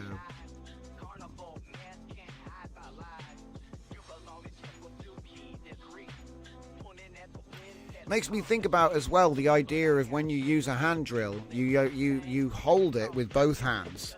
You actuate the drill with your right hand because you have more control, it's more advanced, whatever. But then your left hand is still there to steady it. And I think there might be something to think about there, in that we don't necessarily need the little hand, or sorry, we don't need it to do. It's not a case of validation or complexity, right? So it's like, you know, why do I pull the trigger with my right hand? Because I'm right-handed, yeah. But then why do I use my left hand to steady the tool, right? And it just makes me think that my left hand isn't there to make sure the tool works. You know, it's to stop my right hand from wobbling, isn't it? So then it makes me think about how it's not necessarily a validation, it's a guide. So then it's like you could have a little model in place as guidance rails, you know what I mean? To stop the main process. There's lots of different things. I do like it. I like this. The biomechanic parallels are interesting. That's why we're using the crab, by the way, because it's a crustacean worthy of emulation.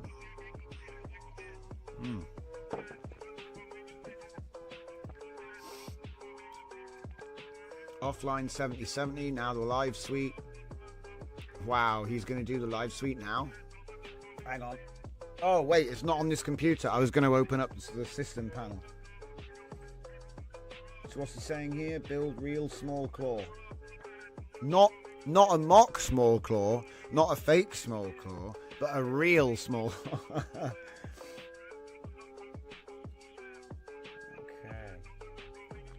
Oh, and then obviously the bus has the ability to use CLI, and then because this is the thing, if you have a skill that's able to turn something into a CLI, and then you have a system which can then use those CLIs, I mean, it's kind of interesting because you get to a point where it's almost autonomous. It's almost autonomous, right? Almost.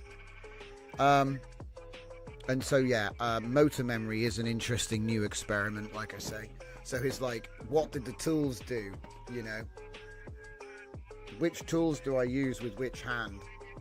All of this stuff. Make that learnable, yeah? So it's like, you know, it doesn't really matter what we said, does it? But what does matter is what I'm supposed to use and things like this. Operational memory, I don't know what you would call it, but... Oh, we got some errors. One error is an obsolete phase 5 assertion. Small claw stub reports unavailable.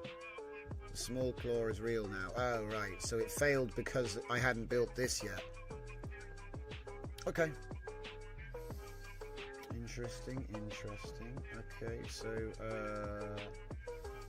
I was going to bring out a new app called Token Speedo, but then Gemini 3.5 Flash came out and broke it. Because it's too fast. It did 6,287 tokens per second on my monitor, which is just radically faster than everything else on the board. So I put this project on hold, but that is wild though. You would not normally get this. I was starting to question if my tool was broken, but I repeated the test and I got the same speed. So either they broke my counter, or it really is that fast. And when you look at it, right, the story, because there's a bunch of payloads I use for this, so the story payload comes in at 185, which is actually about as fast as Flashlight Preview, okay? And then the list 263, which again is just a little bit quicker than Flashlight Preview, which is already pretty quick, right? Compared with the rest, that's already pretty quick. Grok 4.3 is fast at 320. That's pretty fast.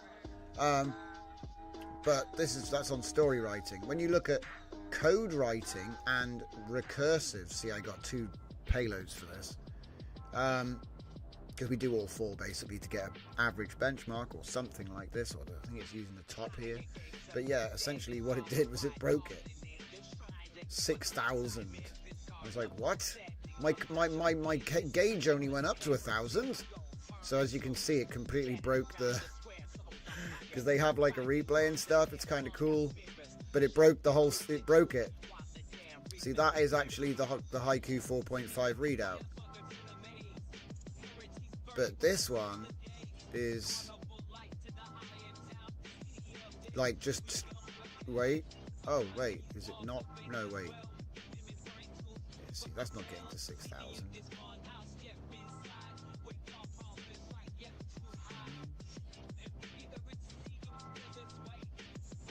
$235 tokens per second peak run.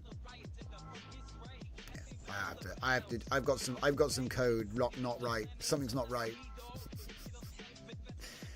I mean, if I go to payload and look at the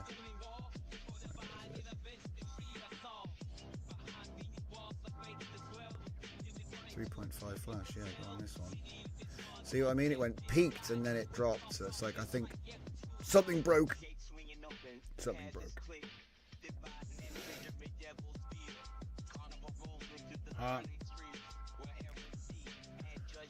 Returned empty. It says 16 tokens. I spent them all on thinking. Send think. False.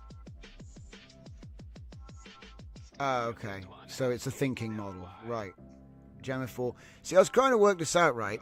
Gemaphore 12B is smaller than Gemaphore E4B. So there's an E4B variant which is 9 gigabytes, and this one is 7.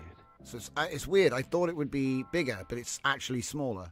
And I know it's quantization, but they're both quantized to the same degree. So I guess it must have additional... Well, yeah, anyway. So the small claw is real. Chifa, Pong. Routed through small. Hello. Learned routing. Downhill fallback. Phase 8 complete. Wow. Look at that, guys. He's finished. So, much more to do. But yeah, so let me just show you the fun stuff now. We've talked about it for hours. We've done all of that.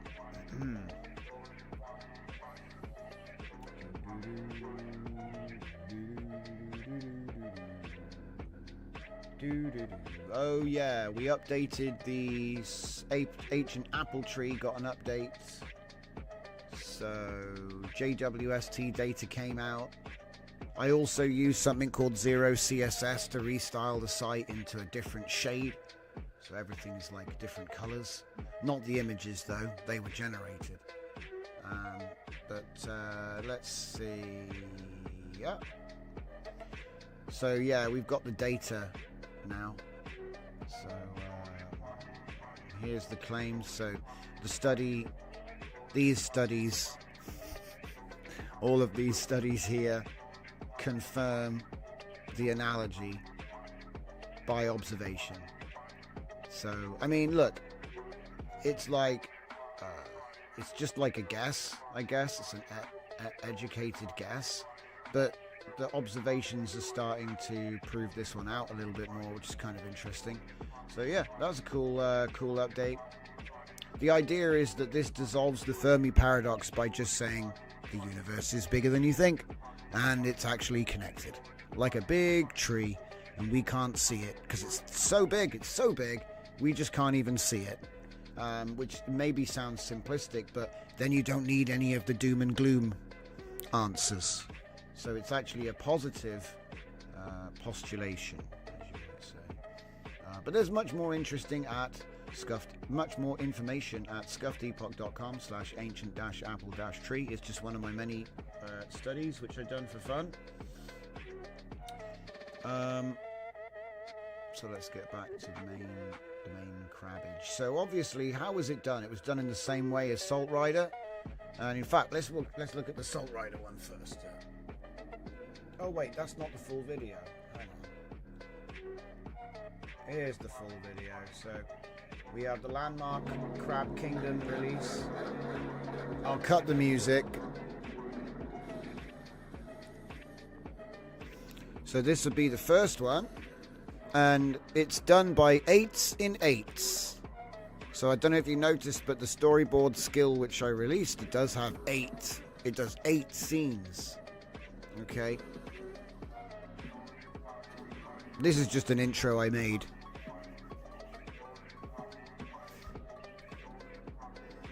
And now we're in the video. So this is all to time. And it's just showing the fact that the crab is controlling the ants. The ants being little clawed CLI processes. And the crab being your semi-autonomous worker system.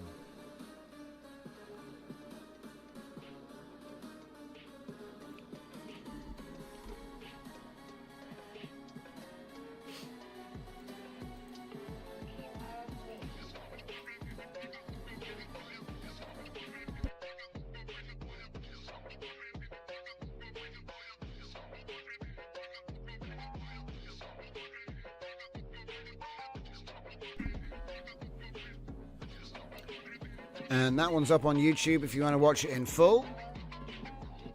I also put a little Discord exclusive up, which is in the members only on YouTube, which is the Woozia cut, which is basically the exact same sort of narrative, but recut with the Woozia principles. So we've got a lot of stuff in here. Instrument use, the shot for shot, a lot of shot for shot stuff. A lot of detail.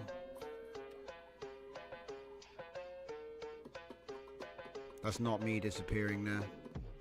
And then finally the spindle, because obviously, you know, this shares the same world as the spindle stuff. And we did that. Turn that down a bit. So we did this one first because I wanted to show mechanics that's not in the model, right? It knows what a spindle is. It knows what a bike is. Can it hold it together for the video? And that's what I wanted to show. That image there is one of the sources, the one that fades out after the intro. Now there's a couple of things I noticed. We're still getting the cauliflower pattern on everything, if you look. So this has not been interpolated or upscaled. This is literally as it came out the can with no cuts. And we used the turbo edition of Seedance to make the video. So to save money, you know, this is the cheapest one they have. I think it was like around $1 for each segment, which is crazy when you think about it, because that means it cost $4, I think, something like that. I forget that it's, I think it's 8 clips, because yeah, it's 8 in 8, so it would have been $8, but it's just under because they're giving a 20% discount right now. So I don't know, what's that, $6? No, that's too much. It's like $7 or something. The point is, it's cheap. And you can tell, if you look, you can tell. You can pause it, you can see it immediately. But while it's running, it's good. And so what I'm thinking is, upscale the, upscale it, then do interpolation. Or, it'd be more work, but probably more consistent, do it the other way around. I've always been like, that's a bit of a chop and chaser for me. Because sometimes it's like, it depends which way round it's going to work. I have to do both and find it and just choose. But you can see that it loses when there's a lot of movement. Like, it doesn't say the right name on the bike there. It's lost that. We put in some hat nods to previous work here, guys. A little bit of Empire for you. And then the Acura sunglasses appeared on their own. For some reason, she decided she needed the Acura sunglasses. And that's another hanger from Empire. So yeah, we kind of blended a whole bunch of different stuff here, but if you go back and pause it, see, that's not too bad, but you can see the cauliflower round in the bottom where it meets. And here you can really see we're in between keyframes right now, and you can see that it's all gone a bit latent wobble, and that's definitely bad. If I go forward like one frame, it's super sharp. So it's clear that, you know, some of the frames are a bit cheap. They're not really all high quality, and I think they're just hoping that you don't pause it, or that you do something to the video after the fact, right? Which is probably the idea.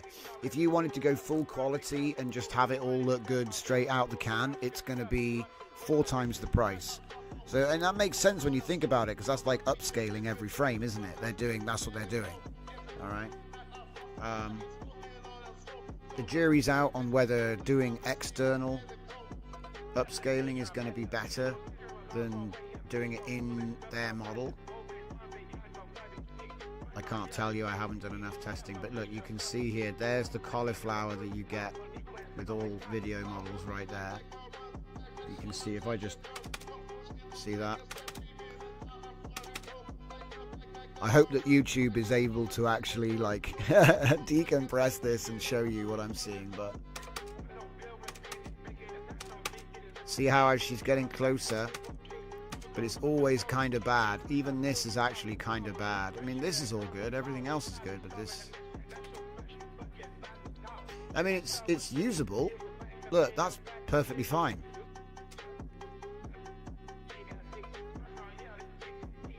But anyway, what I wanted to see was that. Whoops. Because it is the concept exactly as it was supposed to be, right? And we've managed to get all this different montage thing out of it. Oof. See what I mean? Every now and then you got some really nasty frames in there. You see what I mean? And it reminds me of Stable Diffusion 2.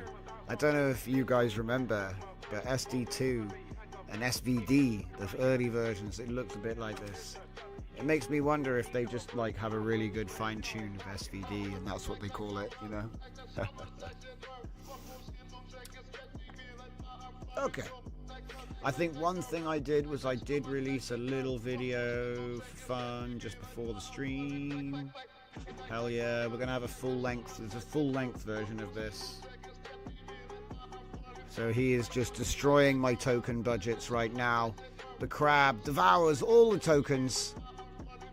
And it's a loop.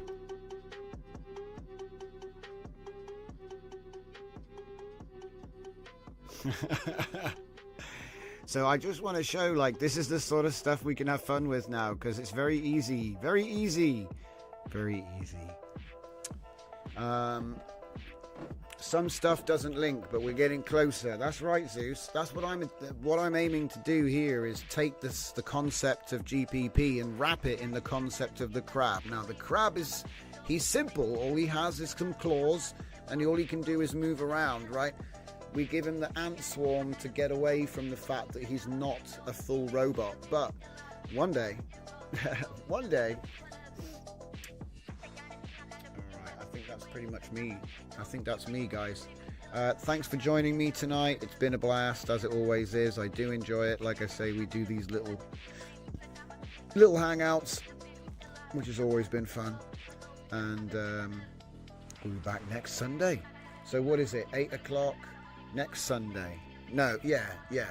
See, I want to start doing it earlier, but I just always end up, whatever I'm doing, ends up ending just before 8. So that's, you know, that's what it is. I took a little bit of time tonight because I wanted to finish the crab. Crab's finished. Crab 1.0. So I got to go away and work on that tonight. But good stuff. If I see anybody in Discord, I will pop my head in the door tonight. But otherwise, I will see you all next Sunday. Thanks for watching, guys. Until next time.